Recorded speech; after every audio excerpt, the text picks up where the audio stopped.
On day 18, I want us to think about this. His best is all about His grace and for His glory. Think of these three words: God, grace, and glory. We are so often caught up in ourselves, our little world, centering our goals and dreams around me, me, me. What is God's best for you? Is it just about your finances, your health, your family, your career, and your fame and name? Are you so preoccupied with the things of your world, so you are so little used to the things of His world? Today, I want to encourage myself and you to focus on God, His grace, and His glory.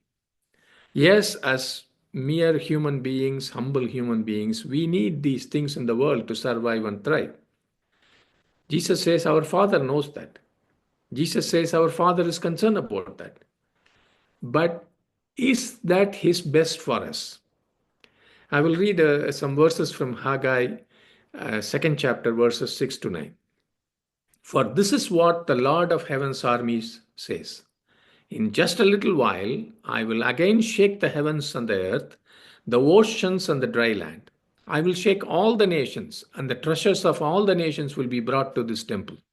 I will fill this place with glory, says the Lord of heaven's armies. The silver is mine, and the gold is mine, says the Lord of heaven's armies. The future glory of this temple will be greater than its past glory, says the Lord of heaven's army. God, grace, and glory. God, in His grace, rescued us, redeemed us, recreated us to live for His glory. God, in His grace, rescued us to live for His glory.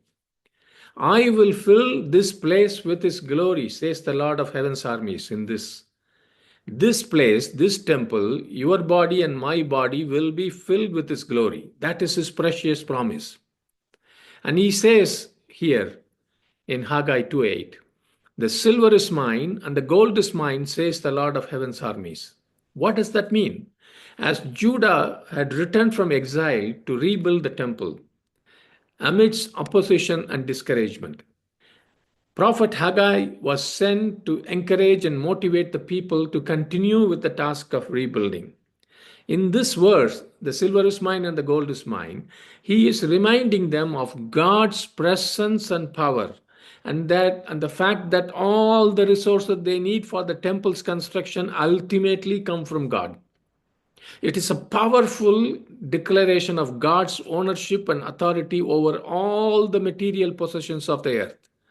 It serves as a reminder to us today that our wealth and resources ultimately belong to God, and they should be used for His purpose.